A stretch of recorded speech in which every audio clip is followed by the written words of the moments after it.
Hey, have you ever, maybe even recently, thought that there's just no way? You felt like you're just completely hopeless, that you've just seen no way that it will work out? You know, if I'm honest with you guys, then I have to answer that question yes too. And what if what if you found some faith, that belief in what you can't see? What if you found something or someone greater than yourself? When I put my faith first, when I stopped having to be in control, that is when my life really began to change. And Bradley and Shirley, thanks for watching. Guys, my name is Kip Shubert. I'm with Warriors on Purpose. And if you will just comment for me one word in the comments, your idea of what faith is. Now, be nice if you don't believe, but even if you're not, I still love you. But in the comments, leave one word about your definition or how you see faith in your life today. And I want to help you unlock the doors to your faith. I want to help you find some hope. I want to help you find a way where there seems like there is none. In my active alcoholism before I found recovery, I used to use God as my excuse that I didn't have a problem with alcohol. I used God as my scapegoat to convince myself that there was no issue. And how I would normally do that is that I was always short financially to pay bills, to pay rent, to take care of my kid, to do everything. I was spending all my money on my addiction. And so, I would always say, God, if you will just figure out a way, if you will let this one person buy my lie so that I can borrow some more money, if you will let this payday loan place make me this one loan this one time, then I'll just, I'll love you forever and I'll be better. And doing that, I was just using God as an excuse to continue living the lifestyle of addiction and alcoholism that I was living. And and through that manipulation with trying to get money and borrow from people and all that stuff, it wasn't God. It was a lie that I told myself that let me believe that what I was doing was okay, that God was taking care of me somehow. And I convinced myself over a long enough period of time that there really wasn't a problem in my life. That I was in control and I was driving myself into complete self-destruction, and I just didn't know it. And it eventually came to a head when I lost everything. I had lost my house. I had lost my car and become homeless. And as I got into rehab, I learned that I had lost all rights and custody to my little girl. And, that I could no longer pull off the scam. And I could no longer pull off the lie. And when I realized that, the jig was up and I didn't have the power to control things the way I thought I did, and I had lost everything. I was in rehab at a place called Valley Hope in Cushing, Oklahoma.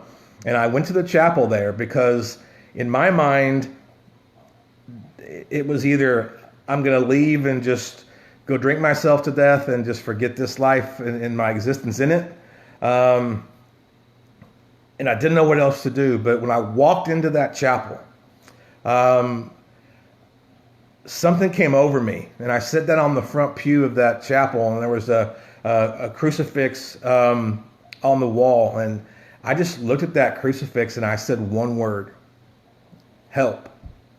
And at that moment, I was forced to believe in something other than my own lies and my own power, my own manipulation. And I desperately wanted hope.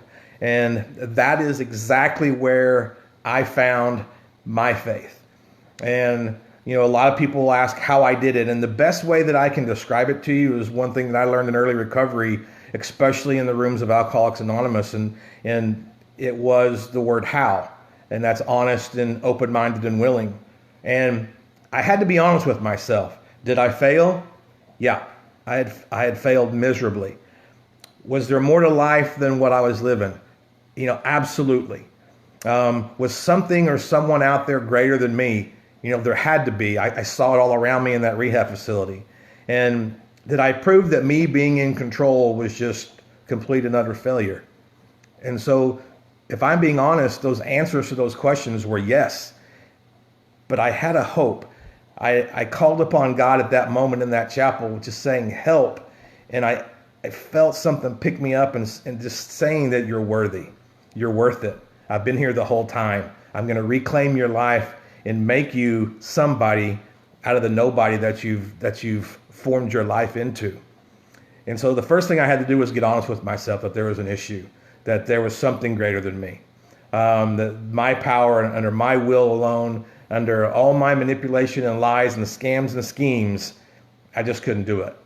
And the second thing I had to do was I had to become open-minded. And now I had a base in God. My dad was a minister growing up, and I had grown up in the church, so I knew the workings of God and the stories and Christianity and being saved and all of those things. But I had to open my mind and understand the difference between religion versus faith and spirituality. And you got to understand that religion is something that man has come up with through the ages to define God and faith in their spirituality. And it's evolved over time into what we see today as our different denominations and different religions. But that's not the same thing, and it's completely separate from believing that there is a God that is greater than you and that can do all things. And spirituality, they're completely different things. And I hate to see people dismiss God because other people that have been unquote or quote religious have dismissed them, because that's the people. It's not God. And so we've got to be open-minded, knowing that if we can't, that there has to be somebody that can. And also we have to understand that we have to allow ourselves a new way maybe to think about faith. I shared yesterday how becoming sober and thriving in recovery instead of just surviving really takes a complete lifestyle change and thinking about things different ways. And that's the same about faith. It's the same about spirituality. It's the same about God. You got to allow yourself that opportunity to think differently about religion, about spirituality, about faith, about God. And so you can start to understand those things. And you got to also understand that God's not a genie in the bottle. God gives us free will. He gives us choice. And I hear so often people tell me that, Kip, I want to believe, but, God let this person die, or God let this bad thing happen to these people. And, God is not a God of bad things. He's not a God of illness. He's not a God of poverty. He's not a God of death. He's all about good things. But he gives us the free will of choice. And so sometimes things in life happen to us because of our choices. There's some things, like with my wife getting an incurable cancer that was going to kill her. That's nothing that she did. It wasn't choices that she made. It was just life that just happened. And so, again, that put upon us a testing of our faith and producing, patience in us and discipline in us and really strengthen our faith because of that situation. So we've got to be honest with ourselves. We've got to be open-minded. And the third thing is we've got to be willing. That's the third part of how, H-O-W. And I had to be willing to give up control.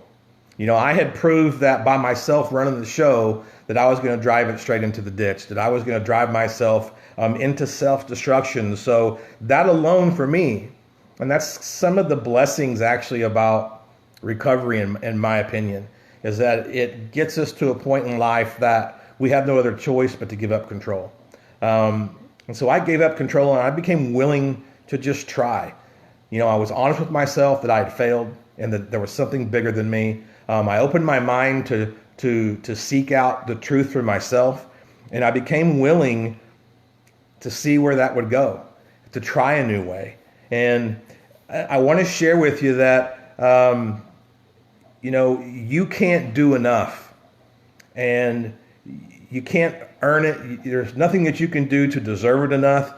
Whether you go to a million meetings, whether you do the 12 steps over and over and over again, whether you go to church every Sunday, Wednesday, and every other day that it's open, whether you get 1,000 days, 2,000 days, 3,000 days in recovery, you are never going to do enough to earn God's grace.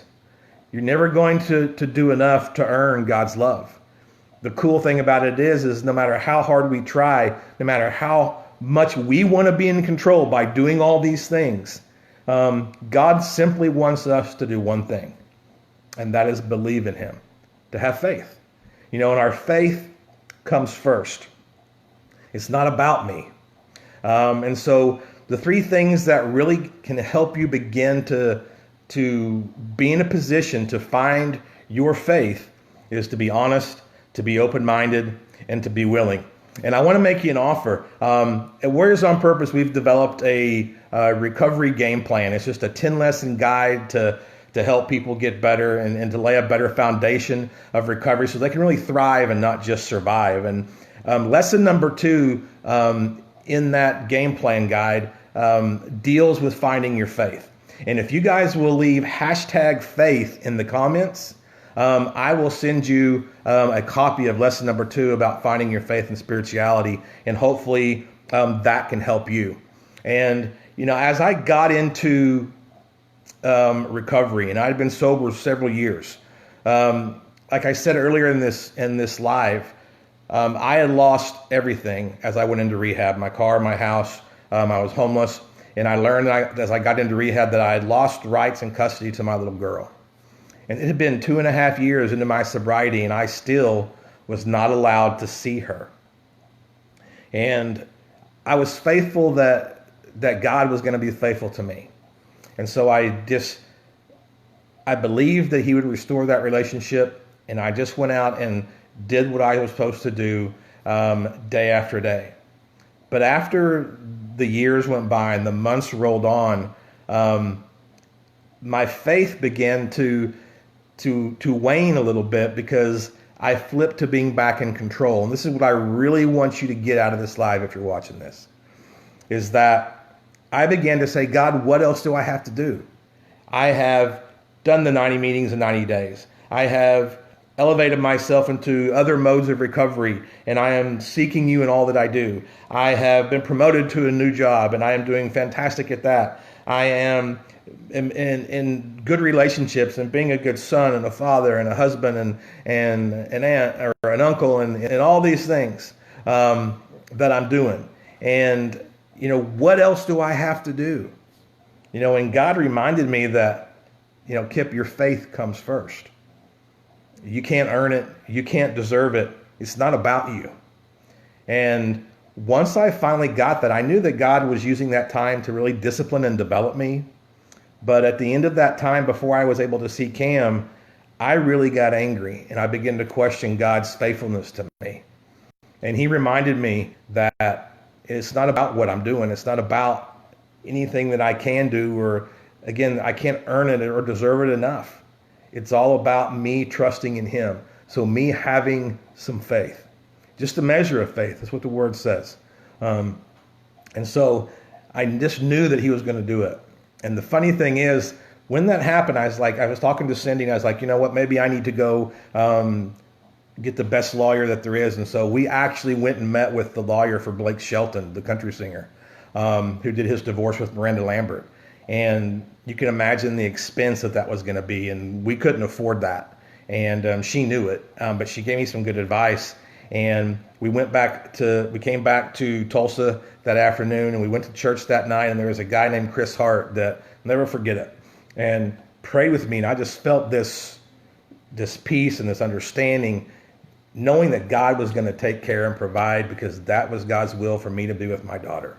And the cool thing is, the very next day, my ex-wife called us and said, hey, would you like to see Cam? I mean, it was just like that. And so I knew that from that lesson that my faith comes first. It's not about me. And I can't do enough to earn it, and I can't do enough to deserve it. All I have to do is believe that God is going to provide, believe that he will make a way where there is none, believe that he calls those things that are not as though they are, and just walk it out from there, and God will take care of it. And, that's what faith is for me. And I found it because I became honest, knowing that I was a failure and knowing that me being in control didn't work. I became open-minded, knowing that I could learn to think maybe a little bit about faith and spirituality and religion and God, and give it another chance, and not to be down on God because of people and people that were religious. Then I became willing to give up control and to let faith have its work in me. And it's done an amazing thing for me. And again, I want to offer you that faith lesson. If you will just put #faith in the comments, I will send you lesson number 2 out of the Warriors on Purpose Recovery Game Plan. It's just about finding your faith and spirituality, and you can have that for free and work through it. It's got a worksheet with it, and I think you'll really enjoy that. But I believe every successful recovery is built on faith, and I believe it has aspects of faith and spirituality woven all through it. And again, just put #faith in the comments, and I'll send you that lesson. And you guys, when you feel hopeless, and I've been there, I've been there recently, and I think we all go through those periods.